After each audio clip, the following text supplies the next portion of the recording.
Welcome to Shipping Solutions Export Documentation and Compliance Software. Shipping Solutions is the quick and easy way to create accurate export documents, submit customs filings through the U.S. Automated Export System, and ensure compliance with export regulations. In this video, we'll take a deep dive into Shipping Solutions, going through the software screen by screen, and by the end of this demo, you should understand what Shipping Solutions is, how it works, and how it can help your company. So let's get started. The software is divided into a series of tabs up here. The Easy Start tab is really the core of the software. This is where you prepare your export documents, submit electronic export information through the Automated Export System, also known as AES, and you can also run some compliance screenings on this tab as well. Before I go more in depth on the Easy Start tab, I'll first touch on the Databases tab. Now there's really two ways you can use the software. The first way is to use Shipping Solutions as a standalone application, in which case you'll populate these databases and pull information from the databases to populate your export documents. The second way is if you have an accounting, order entry, or ERP software, you can integrate that with Shipping Solutions using a Data Exchange Manager or DXM, which you can set up on the Admin tab. This would allow you to pull orders automatically from your accounting or order entry software, so you don't have to rekey the information all over again. But for the purpose of today's demonstration, I'll walk through the first method using Shipping Solutions as a standalone. We do have video tutorials and instructions in our user guide to set up the Data Exchange Manager if that's something that you'll utilize. So let's go through these databases. The first one is the Contacts database. This is where you store the names and addresses for your company, any other offices acting as the exporters. You can also store ultimate consignees, which would be whoever you're shipping to. So typically your customers, billing addresses, freight forwarders, and some other types of contacts as well. So this is where you can store that contact information so you won't have to type it out every time, as we'll see a bit later. There's also a products database, so this is where you store all of your product IDs, product descriptions, units of measure, unit price, etc. Because this is designed specifically for exporting, we've included additional fields for the Schedule B or Harmonized System Code, the country of origin, which would come into play if you need to create a certificate of origin, and this whole section here for additional information needed for your EEI filing for the U.S. Automated Export System. If you do need a State Department license, you can enter the license information on this AES DDTC tab. And if you're creating dangerous goods documents, there is a dangerous goods database as well. So you can click Lookup DG. This actually comes preloaded with all the UN numbers for dangerous goods. So for example, if you were shipping lithium batteries, we could type in lithium and it'll give us all the different lithium compounds and lithium battery classifications. And you can create dangerous goods IATA forms for air transport, as well as IMO forms for inland and ocean transport, and lithium battery declarations. Those are all included in the software. This phrases database is for different phrases, statements, codes, any kind of text that you might want to put on your documents. We've preloaded it with some for you, like these AES exemption codes referring to cases where you don't have to file through AES, a destination control statement, also called an anti-diversion clause, which we recommend putting in some form or another on your invoice. But you can add statements, delete statements, or customize statements, fully customizable to fit your needs, and then you can easily add these to your documents, as we'll see a bit later. Currencies, this is just for keeping an eye on conversion rates if you use other currencies. Payment terms is for storing the billing terms on your invoices. Countries, we just preload all the world's countries with their 2- and 3-digit codes. Carriers and ports is actually the biggest one. So we have IATA codes for air carriers, SCAC codes for inland and ocean carriers, foreign port codes, and US port of export codes. So all of these come preloaded as well, so your carrier or port should most likely already be in this database along with its code. Nice thing about preloading those codes is that those are required for the EEI filings, so that way you won't have to Google those at the last minute or anything. They're already in the software for you. This export codes and license type sections is again pertaining to the EEI filings. So these are the different export code abbreviations and the different license types recognized in the US Automated Export System. So that's there to help you when you're doing your filings. This package types database is for storing the types of packages that you load your items into as they're being shipped. This would come into play if you're creating a packing list in the software. And then down here we have this shipment log items. So this is pretty interesting. This is where you can store and maintain your compliance checklist. So whatever steps your employees want to follow for every shipment to make sure you're following a consistent procedure and doing everything you need to do. And this is just the generic checklist that we preload in the software. It includes some recommended steps, but you can add steps, delete steps, or customize steps, fully customizable to fit whatever procedure makes sense for your team. And then if we go over to the Easy Start tab, where we're doing everything at the shipment level, so right now we're on shipment number 1852, if we go to the bottom, we can see that the shipment log is recreated here, but now you can go in and sign and date next to each step to verify you're following the steps in your company's compliance procedure. So not only does it help you keep track of things in the day-to-day and make sure you're doing what you need to do, but it can also help you be prepared for an audit if you need to demonstrate due diligence, show that you're making a good faith effort to comply with the regulations. So now let's go through the Easy Start tab and walk through how we actually create our shipments, create our paperwork, file through AES, and run the compliance screenings. So I'm going to create a new shipment. I'll go to the top left and click the New button. It gives us a fresh shipment, 1853. And now if I go to this contact screen, of course everything is blank because we just started from scratch. Now if you needed to, you could manually type in the information, and if this was the first time you're entering this contact into the software, you could then click the green Add Contact to Database button so that it's saved there for next time. But assuming you've already stored it in your contacts database, you would click the yellow Add Contact from Database button. For the exporter, it'll bring us to our exporters database. I can select the one I need, click Add Contact, and it'll just fill in all of that contact information. So that's the general time savings logic of that contacts database is, rather than typing it out every time, you can just pull in the contact information with a couple clicks of your mouse. And not only is that more efficient, but it's also saving you from making typos on your paperwork. And maybe that's all the contacts that we needed for this shipment, so we can click Save, and now that we've entered it once, we won't have to enter it again. The software knows where to add this contact information on all the different documents for which it's needed with the proper formatting. We just have to enter it once and we're good to go. The next step is the product details screen. This is where we enter what products are on the shipment. Again, we can click Add from Database to save time. So this time it'll bring us our products database. If you want to search through the products database, you can use these search fields up here. And if you want to select multiple at once, you can hold down Control while you click. So I'm going to select these 3 products and click Add Selected Products to Shipment. Now we can see our product information got pulled in. I can scroll through the 3 products using these arrows up here. Of course, you will need to enter a sales quantity for each of these. So if I enter a sales quantity and press Tab on my keyboard, it'll multiply the sales quantity by the unit price to calculate the extended price. So we'll just go through, quickly add our sales quantities for each of these 3 products.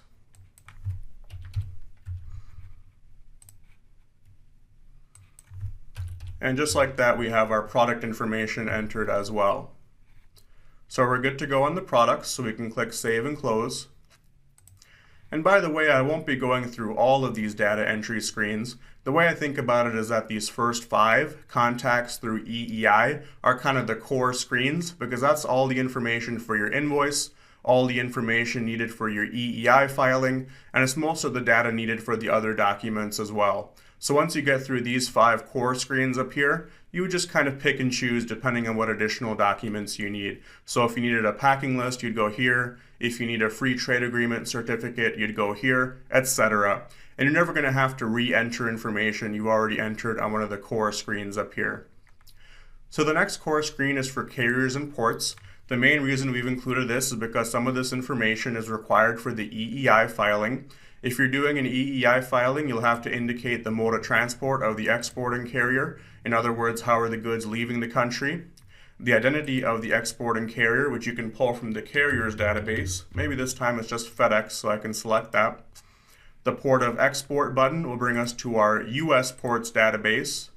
And if it was an ocean shipment, you'd want to indicate the foreign port where it's unloading as well. So now we're ready to create our invoice. So if we go to the invoices screen, up here are fields for a pro forma. This middle section is for the commercial invoice, and this bottom section is information common to both documents. I'm going to skip the pro forma and go right to creating the commercial invoice. We'll enter an invoice date, invoice number. Here are two free text fields. You can enter any text that you'd like. You can pull from the phrases database to save time. So for example, maybe I want to put that destination control statement on this document. And for my special instructions, perhaps this is a shipment for a trade show, so I want to put a customs value only statement. Just examples of some of the statements that we preload in the software. Otherwise, down here, the remaining information like the order number, PO number, payment terms for the sale. If you're using Incoterms, you can indicate what Incoterms are being used. Here's for freight and handling and insurance, any other miscellaneous fees you might want to break out. Country of destination, state of origin. The invoice currency I have defaulting to US dollars, but you can select any other currency. You can also list it in a second currency alongside the primary currency. So maybe we want to put it in Canadian dollars as well. I could select that, and if I press tab on my keyboard, it'll pop up with this box where we can enter the current exchange rate so that the price shows up in the correct value in both currencies. And then finally, you can upload electronic signatures and company logos into the software. So I've selected my electronic signature. If you'd prefer to handwrite your signature, you can always select no signature, and that'll leave it blank so you can handwrite it. So that's all we had to do to finish off the invoice, so we'll save and close. Then we'll head over to the Preview Print Email menu, select Commercial Invoice, and click Preview. So you can always preview your documents before you print them or email them. But here's the invoice that we just created. We've got our contacts on the left, invoice details on the right, our product table in the middle here. Those two phrases I added show up in this space here, freight and handling fees, total cost, Incoterms, and then I have my electronic signature down here and my company logo up here. But of course, if you were using the software yourself, you could use your own signature and your own logo. And the place where you would upload those is on the admin tab, the signatures and logos section. Basically, you're just uploading a little image of the company logo or the employee signature, and you can upload as many as you need. Also worth mentioning that you can customize the documents on the Tools tab. So for example, on the commercial invoice, you can adjust the date format, number of digits displayed in the Schedule B codes, whether to display the Schedule B codes at all. You can even alter field labels. So for example, the default field was called Exporter, but I chose to customize that and call it Seller instead. So that's why it shows up as Seller when I preview or print my document. So it is quite flexible. You can tweak the documents as needed. Also from the Preview Print Email menu, of course, you can print. You can save documents as PDFs and combine up to 5 into a single PDF.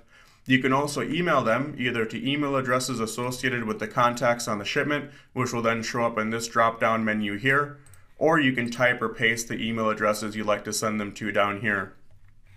And here's the whole list of all the documents you can create using Shipping Solutions. There's over 24 standard export forms. Of course, you might not be using all of these, and some of them are like different versions of the same form. So if you'd like, you can click the filter button, deselect all, and select only what you need. So maybe in your day-to-day, you just need a generic certificate of origin, commercial invoice, maybe a packing list, and a USMCA form. I could select those, click Save and Close, and then only those ones will show up in this list here. Just a way to make it easier to navigate. But for now, I'll leave everything selected so we can see everything that's there. Now the final core screen is the EEI, or Electronic Export Information screen. This is just the remaining information needed to submit a customs filing through the U.S. Automated Export System. So if you're doing the EEI filing, you'd enter a shipment reference number, the date of export, the state of origin. You would check any of these boxes if they apply. This is the email address you'd like the response to be sent to after you submit your filing. And the AES ITN field is for storing your ITN, which is your internal transaction number. That's like your confirmation code that acts as your proof that your filing was accepted. Otherwise, if you're claiming exemption from filing, this is where you'd put your exemption statement. So for example, if we were shipping to Canada and we didn't require a license, we could claim the Canada exemption and put that exemption code here. So if customs asks us why we didn't file, we can document which exemption we claimed. But assuming you did need to file, this would be blank, and then the next step would be to save and close and head over to this AES screen. This is where you can actually do the AES filing in the software very quickly and easily. It'll walk you through the 7 steps to do it in these blue boxes on the left-hand side of the screen. The first step is just to review and correct any missing items. So over here is listing our missing items. It's telling me I still need to go back to the contact screen and fill out these 4 pieces of data before I can proceed. Once you've entered all the required data, we'd be ready to click the Login tab and log into the ACE portal. So if you click the Login tab, it'll bring you to the ACE portal. This is the same web portal that you would access on the U.S. Customs and Border Protection website. It's just that it's been embedded into our software and kind of hooked up in the background. So the real cool thing about this is if you were to proceed past this point, you would see that your whole filing would be automatically populated for you already. And the way it gets populated is just by pulling data from these 5 screens, which you already went through to prepare our documents. So it shares data between your filing and your paperwork, keeps everything consistent, and really cuts down the time it takes to process the filing. Now, a few other things I'll point out on the Easy Start tab. We have this electronic certificate of origin portal here. This is a result of a partnership with the American World Trade Chamber of Commerce. They are a Chamber of Commerce registered with the International Chamber of Commerce, and this allows you to get certificates of origin or other documents chamber stamped by the American World Trade Chamber, and typically the turnaround is only a day or 2. We also have this feature available on our website as a standalone. It's free to register, and then you just pay a fee per document that you get certified. This parcel shipping feature, if you use UPS WorldShip or FedEx Ship Manager, this is our integration with those applications. There is some setup required, but once you set it up, you just check this box to send your information over to UPS WorldShip, or check this box to send it over to FedEx Ship Manager, just the data that'll be used to print out the shipping label so that you won't have to retype it all over again. So that can save you time as well if you're using UPS or FedEx. And then the last big thing on the Easy Start tab is the compliance module. So this is a suite of 3 compliance screening tools. There's a restricted party screening, export license determination, and document determination. So if we wanted to do restricted party screening, we just select it, click Run Compliance. This will screen the contacts on the shipment against over 140 denied party lists, including all the lists published by the U.S. federal government, as well as many lists published by other governments and international organizations. So it's going to give us any matches. So there's no match found for our first couple contacts, but for our billing address, we did get some matches. Of course, 100% match means it's an exact match.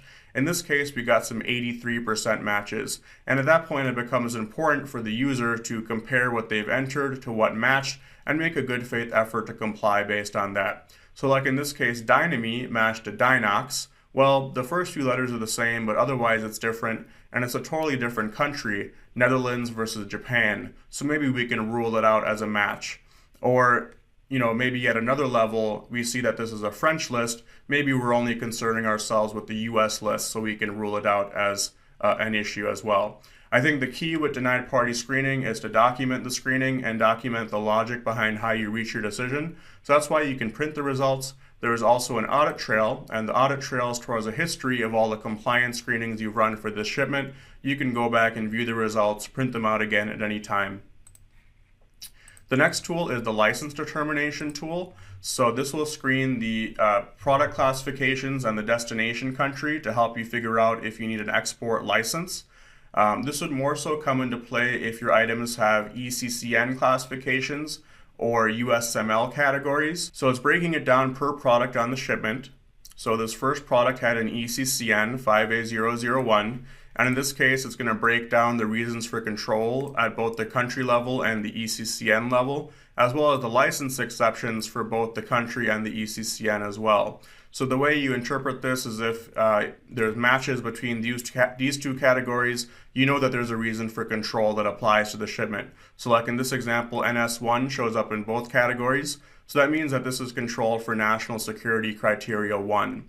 Now, if we do make that determination, the default assumption is that you would need to apply for an export license, but you do want to check the license exceptions as well. In this case, STA is in both categories. So that means if we meet the requirements for STA, we can claim that STA exception and not have to apply for a license, even though there was a national security concern matching in these two categories. So that's the basic rundown of how to interpret these results. We do have a series of articles on our website which walk through this process as well.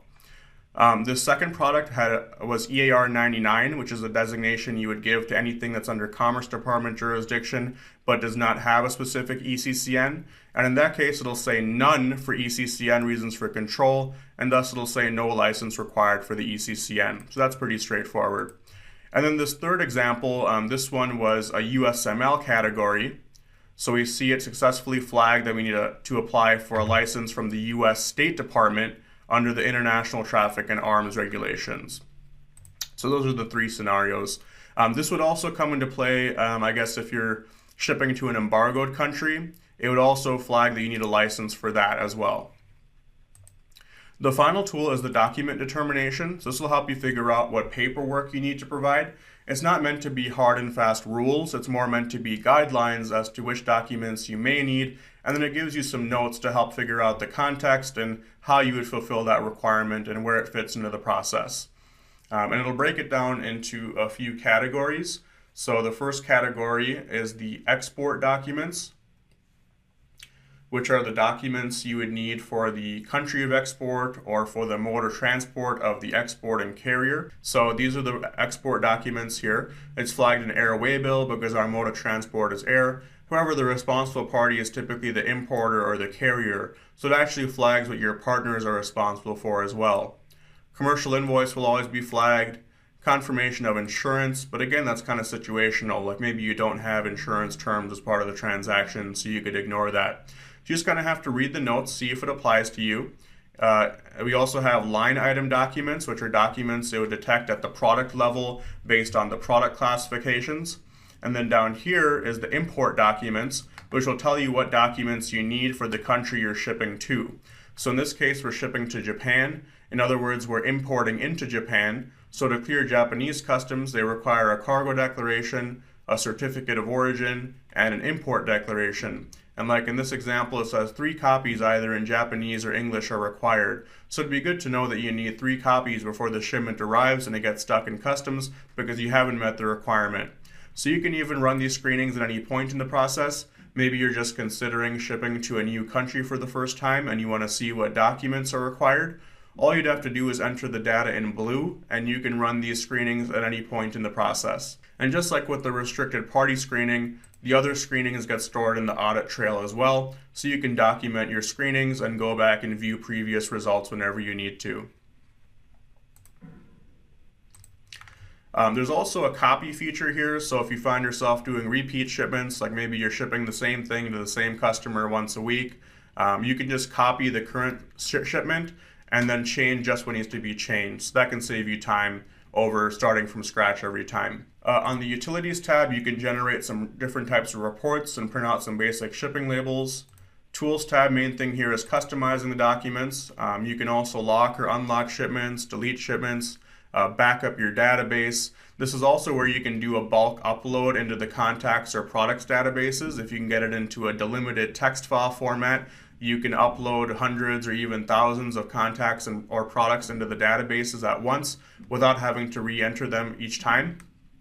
And then the admin tab, This is where you do administrative things like set up user groups, user profiles, upload your signatures and logos. We also have this global settings here where you can change default settings. For example, if you go to new shipment defaults, you can enter your company information for the exporter so that you don't have to enter that manually every time. You can also enter, for example, defaults on your invoice so that you will always have the same template each time you're creating an invoice. So you can kind of set these defaults here, so that can save you time as well. And then on the main menu, we have our phone number, email address, quite easy to get in touch with us if you need help, if you have any tech support questions. And then we just post this link to our support page where we have all of our user guides and video tutorials available on our website. Those are a great resource if you need to review and look at certain features in more detail. And that's Shipping Solutions in a nutshell. Now that we've completed our tour, I hope you have a better understanding of our software. Please visit our website, shippingsolutions.com, for more information or give us a call. We look forward to working with you.